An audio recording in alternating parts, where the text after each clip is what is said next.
Let me tell y'all, let me get this out of my damn face. Let me tell y'all something. That was a fantastic game yesterday. I don't care who was watching it. It was good right up until the fourth quarter when we just bloated. No, that's when it got good. Don't even let me lie to you. I ain't lying. It was good. Let's talk about Florida versus Georgia. I'll be right back.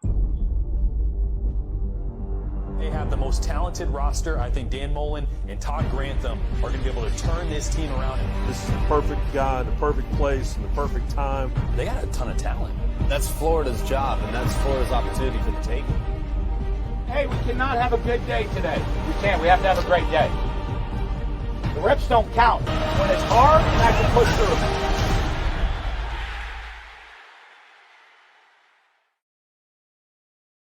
I said Florida versus Georgia, and that's what I meant. We are going to talk about Florida versus Georgia for a little bit at the end of the video. Right now, we're going to dive into the UF versus South Carolina game from yesterday. I was very, very mad. I'm not going to lie. I was very mad in the first quarter. I was upset with the way the Gators came out. We looked flat. We looked like we didn't want to be there. We were sloppy. We were crap. What's up, Jake? How are you, buddy? Matt from State Farm. But yeah, no, I don't know. It took all I could do to hold it together during the first quarter. We throw the ball not well at all. I'm sorry, but Trask looked like this was his first start since his freshman year in high school. That's exactly what he looked like. It was in the rain. It was sloppy. It was nasty. It was all over the place. And guess what? It is what it is. We came out with a win. Georgia's little brother for the past couple years, no more. We will see coming up in 2 weeks how that game is decided. But let's go over it. Let's what won the game for Florida. Okay, let me see if I can find the actual box score. I had it up earlier and it started playing a video and I couldn't find the video it was playing. But if you go down the matchup on third down efficiency, we were 5 of 14. They were 7 of 18. Pretty equal. Okay, fourth down efficiency, we were 1 and 1. They were 0 and 2. We got them there. All right, total yards, 354 for us, 387 for them. They got us by 33 yards. Okay, there's a difference there, and I'll tell you what it is in just a second. Passing, that's exactly where it was at. We got 30 more yards than they did on passing. They got 60 more yards than we did on rushing. So there's our 30-yard differential. The game was close as far as stats go. If you go down through the stats, it was close. 27-57 time of possession for us, 32-03 time of possession for them. It was a close friggin' game, okay? The difference was the quarterback play. It was not the rushing. Yeah, they had more rushing yards and we had more passing yards. It was ours in clutch time, okay? They come out and looked ready to play. They looked like the South Carolina team that just beat Georgia last week. That's so funny to say. I'm sorry, but that's hilarious to me that South Carolina went into Georgia and beat Georgia. But after watching them against Tennessee, I understand it as well. The offensive attack from Georgia is 100% run right now. Jake Fromm is not making any advancements, and I'm a Gator fan, but, you know, Jake Fromm was supposed to be the savior, and guess what? He is not. Bet they wish they had Justin Fields back. Tell you that right now. But let's talk about this game. Started out sloppy. You know, we didn't score. We turned the ball over. Then we come out of the half and we get the ball, and bam, we turn it over immediately in the second half. And it's like, okay, we don't want to win. Dan Mullen said it best. We're like, here's the ball. Y'all take it. We don't want it. So, man, I was frustrated. 9:05 left in the game. We finally took the lead, and we didn't look back. South Carolina's been crying since yesterday about bad calls. We'll go back and watch the film. There were bad calls on both sides of the ball and missed calls. Now, I will tell you, and I wrote it this morning on Facebook, my wife asked me why I wasn't jumping up and down when Dameon Pierce broke the 75-yard run. I will tell you why. Because I saw the false start, And then I saw the holding all the way down the side of the field. And I'm like, there's no way they don't call that back. Well, they didn't call it back. They did not call it back. I had a high school game I went to on Thursday night. Our team defeated a team from south of here, actually in Gainesville. We beat them 40-7. That was probably some of the worst officiating I've ever seen in any football game. College, high school, NFL, whatever. They kick the ball out of bounds. It goes out at the 1. The referee places the ball at the 1. This is on a kickoff. Now, they kicked a field goal or scored, or it might have been the second half start off. I don't remember. But the ball rolls out at the 1 yard line, out of bounds. That's a out of bounds. Kick out of bounds. Okay? Ball comes out to the 40 or 35, whatever it is in high school. I can't remember. He placed the ball at the 1. Then the referees argued over where the ball was supposed to be for 5 minutes and finally decided that, yes, it should come out to the 35 or 40. And we go down and score again, and everything's all hunky-dory. But it was all night long. You see jerseys stretched out this far and no holding calls. You see the guy's head being snatched around by face mask, no face mask. Okay, there were several of those in this game. Quit whining, South Carolina. You lost. We lost to LSU last week. There were bad calls. Matter of fact, if you watch the CBS footage of that game or where, I forgot where it was at. I think it was ESPN. Nope, CBS. Go back and watch. The sky cam is right in the friggin' shot, and 2 LSU guys have one of our defensive linemen by the face mask shoving him backwards. That's hands to the face. The referee at the back should have seen that. Guess what? Everybody on national TV saw it. We lost. There were bad calls. Okay? Now, I'm going to tell you right now, I have no idea how Josh Hammond got away with the pick play. Have no idea. Shouldn't have got away with it. It's crazy he got away with it. But he did, and we won. It's that simple. There was holding other times, pass interference other times. There was all kind of calls. Quit whining about it. Now, we beat South Carolina, who beat Georgia. Oh, that still hurts me. That hurts me so bad. And I know Uncle Lou's over there rolling over in his grave because, yeah, they got beat by South Carolina. And, oh, yeah, they beat Kentucky yesterday in a downpour, and it was sloppy and it was ugly. Do I expect that to be the Georgia team that we get when we come back? No, I do not. That will not be the Georgia team that we get back when we get back. They're going to come to play. We always do. It's always a good game. Last year, they beat us because it was Mullen's first year, and we didn't have our strength and conditioning up to where it needed to be. And in the fourth quarter, it showed. We were tired. We were out. We were just done in the fourth quarter last year. That is not the case this year. We own the fourth quarter this year against every team except for LSU. And I will tell you right now, if we beat Georgia, we will see LSU again in SEC championship. Tua is out. I believe he will be out through the LSU game. If not, he will be hobbled in the LSU game. Somebody said on another forum I was watching this morning that he had surgery this morning. I can't find that anywhere. If he had surgery this morning, 2 weeks, and now I know it's 3 weeks because they have a bye week. They've got one game, a bye week, then LSU. Maybe he's back.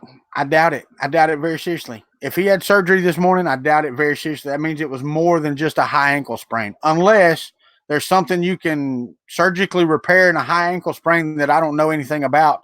And why didn't we do that to Greenard and Zuniga so that we were 100% sure they would be 100% by the Georgia game?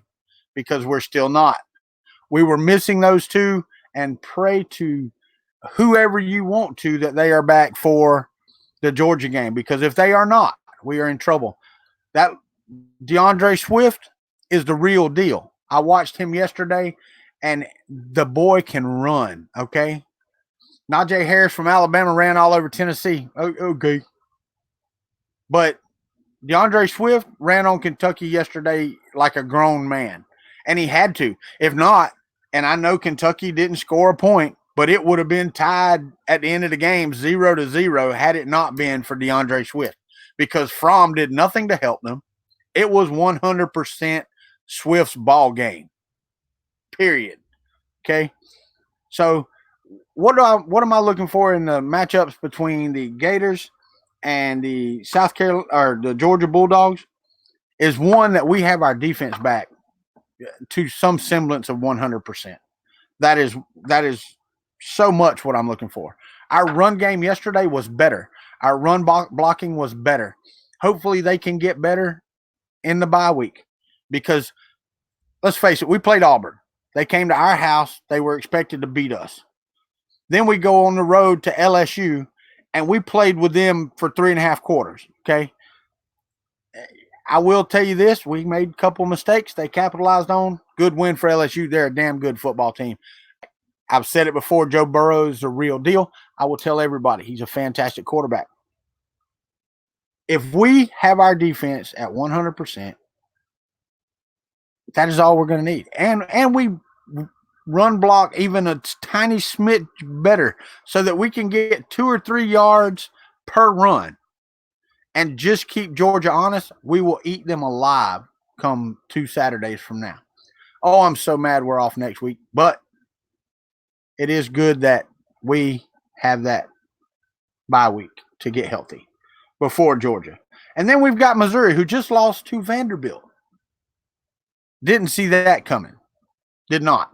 The high-flying offense of Missouri got shut down, and Vanderbilt ran all over them. And, yeah, that was just ugly. And hats off to Vanderbilt. And, man, they played one hell of a game yesterday. Okay, now, how about, was it Illinois and Wisconsin? What in the hell was that? And then number 15, Texas. What in the hell was that against Kansas? Okay, now I know Les Miles is a Mad Hatter, but they got outplayed by Kansas. Okay, they got out-athleted by Kansas. They got out-schemed by Les Miles. And they come away with a lucky-ass victory by what? 2 points? 50 to 48. That's right, field goal. In the final seconds of the game by Dicker the kicker. Good job, Dicker the kicker. But Texas is not number 15 in the country. There are 25 other teams below them that would beat them silly. Matter of fact, I would love to see Missouri play Texas. Okay, I would love that. Because Texas's defense is not a defense. Missouri's defense, on the other hand, is pretty good. They're not great, but they're pretty good. And I'll tell you this, hopefully nobody underestimates South Carolina anymore because they're getting better every week, okay? Getting better every week. All right. Something went wrong while displaying the webpage. Hopefully my video and audio is pretty good. I'm still seeing a ticker. Still seeing 2 people. I haven't looked to see how this looks on YouTube. Have no idea. It could be grainy. I rebooted my modem. Hopefully it's good. We had the tropical storm come through here the past couple days, and it's been rainy and windy and blah, blah, blah, blah, blah. Football is all it's about. College football. I don't really care much about the NFL. So, did any of y'all watch any football games? I got Jake from State Farm on here, and there's 3 people watching. Nobody commented but Matt. So, anybody else watching any football this weekend? What you got to discuss? We got about 5, 6, 7 minutes, and I'll be done with this. I got to get ready for another stream later on with another fella who's pretty fun to be around. So, anybody? Nothing? No? I watched a whole lot of football yesterday. I had my laptop and my tablet going as well as my TV. Matter of fact, I ran out of streams on my ESPN subscription because, yeah, you can only have so many streams going at one time on the same IP address. What I'm going to have to end up doing is using both of my modems, my wireless modems, and my home DSL to run streams so that ESPN doesn't catch me that way. Because I think I can have 5 or 6 concurrent. What's up, Ricky Tanner? How are you? Well, that's true, Jake from State Farm. I will agree with you there. Ricky, you're not working today? Today's Sunday. You work today, right? You should be getting ready to play or something, ain't you? Up there in Nashville. Did you watch any football yesterday? God dang, Kansas didn't just about put it on Texas, my friend. Missouri lost, which was, it was a shocker. I am not going to lie. I was shocked. Wasn't dismayed because now we're number 1 in the East, which we controlled our own destiny anyway. We've got Georgia and Missouri ahead of us. The only 2 teams ahead of us in the East are still ahead of us in our schedule. We have a heck of a How do you think Tua being injured? How do I think it impacts him? I think that if he is out for the next couple of games now, because they have one more game and then they have a bye week and then they have LSU. And I talked about this a little bit earlier. Somebody on another thread this morning said he had surgery. I haven't been able to find that anywhere. And I looked and I looked and I looked. If he had surgery, I think it's a little more than a high ankle sprain, but he was walking on it, leaving the field. I don't know, man. I don't know what you could have surgery on and then expect to be back in 2 weeks, 100%. LSU is the real deal. If he is still hurt when they play LSU is going to eat them for lunch, breakfast, lunch, supper, whatever you want to call it. LSU is complete. Well, and that's what I thought too, Ricky Tanner. And I don't think there's a surgery you can have for a high ankle sprain that, fixes it. If so, we've got 2 people out with it. They should have done the surgery and been good, but they've been out for a while. Zuniga's been out. He's only played like 1 game. And then Greenard went out. He tried to come back and went out again. And luckily, they didn't play this week, and they won't play this coming week because of the bye. That's true. That absolutely true. LSU is on fire. They actually underperformed yesterday, but I think they were overlooking that game a little bit, and they still beat the snot out of them.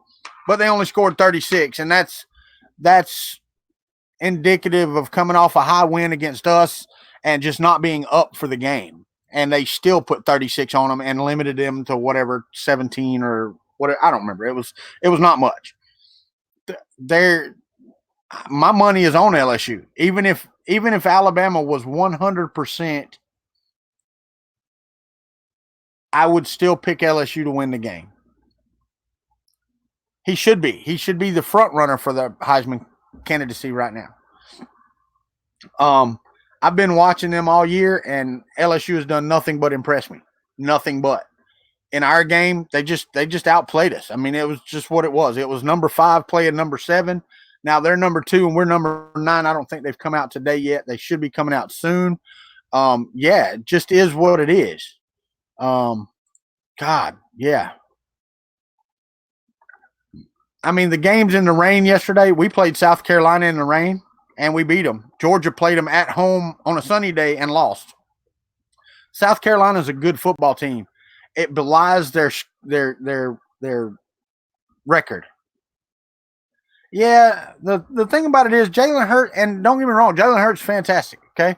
I mean, he got Alabama to the SEC championship last year, got them through it, whatever you want to call it, because they pulled Tua and put in Jalen Hurts, and he balled out.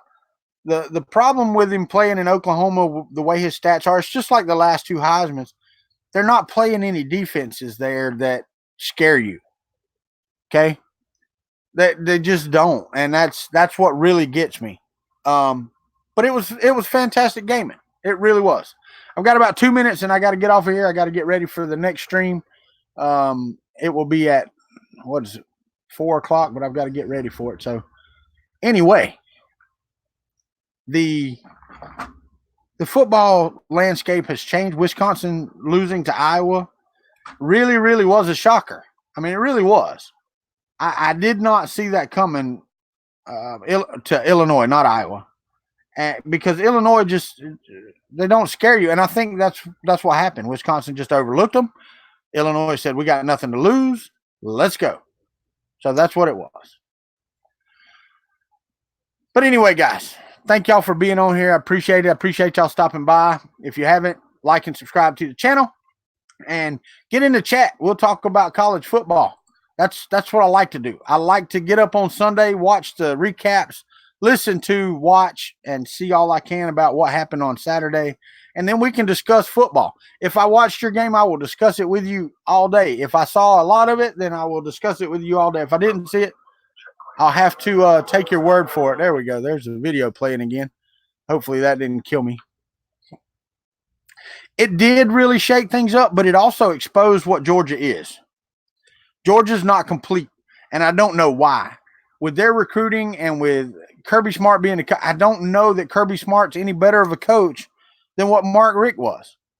Matter of fact, I think that if you give Mark Richt the talent that Kirby Smart has under his fingernails, I think Mark Richt would have been a little further than Kirby. But no, I don't know.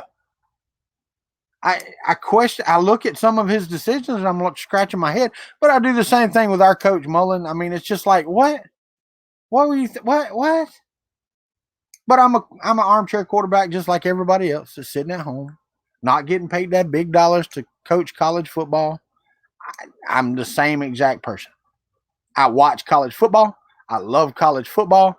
And I critique college football, even though I've never played college football, never been involved in college football or anything. I am a fan. This is a fan show, and that is all it is. I'm not doing analysis on like this type of defense versus this type of defense. We did not get better with our backup QB. That is a misnomer. Our numbers are level. They stayed the same. Everybody says that you got better with your backup. We didn't. We didn't get better. We stayed the same. We are doing just as well as we were with our primary QB. There was just so much outside noise. People wouldn't leave Franks alone. I mean, look at the interception that Trask threw yesterday. That was as boneheaded of a throw as I've ever seen in my life. I mean, and people would have eviscerated Franks over that. And that's the difference. It's not that we're doing better. We're doing the same. People just aren't criticizing Trask for doing the same things. And don't get me wrong, he's calm, he's cool, collected, and he's doing a great job. I'm not criticizing Trask. I'm just tired of the narrative that Franks was the problem with our offense. It was not. We have no running game. Okay, even though it was 5.1 to 5.7 yards per carry, I think we actually averaged more yards per carry than South Carolina did yesterday. But our run game is nothing. We have zero run game. We break one long play and it makes our stats look great. We had a 75-yard touchdown run yesterday. That was half of our friggin' running. That was half of our running statistics for the game. That one run. They had 100 and whatever, 87 or whatever on more carries, but they had more plays for chunk yards than we did. It's getting better. I went back and watched the film this morning. It is getting better. We're opening up better holes. The running backs are seeing the holes better. It is getting better. I'm hoping that it's really good next week. But the thing with Trask and the backup QB, that's a media narrative that just has gotten everybody who doesn't know anything about Florida football, and even Florida fans are like, "Oh, Trask is better." No, he's not. He has a higher floor, so he doesn't have as many boneheaded plays, but he doesn't have as high a ceiling. When Franks is playing at his best, he balls out over Trask. Trask underthrows a lot of long, deep balls that Franks would either overthrow or hit. And that's the difference. That's what it is. We don't have the long game that we had. I guess I don't know anything about Derrick Henry, man. I really don't. But anyway, I really do got to get off of here. I appreciate everybody watching. If you haven't subscribed, please like and subscribe to the channel. And as always, thank you for watching this football talk, the eye test. We love it. We'll see you guys Sunday after next. Well, I might do it next Sunday because I get to watch some games that I don't get to watch normally. So we'll see what we do next week. But for now, thank you for being a member of the Country Club, and we will see you next time.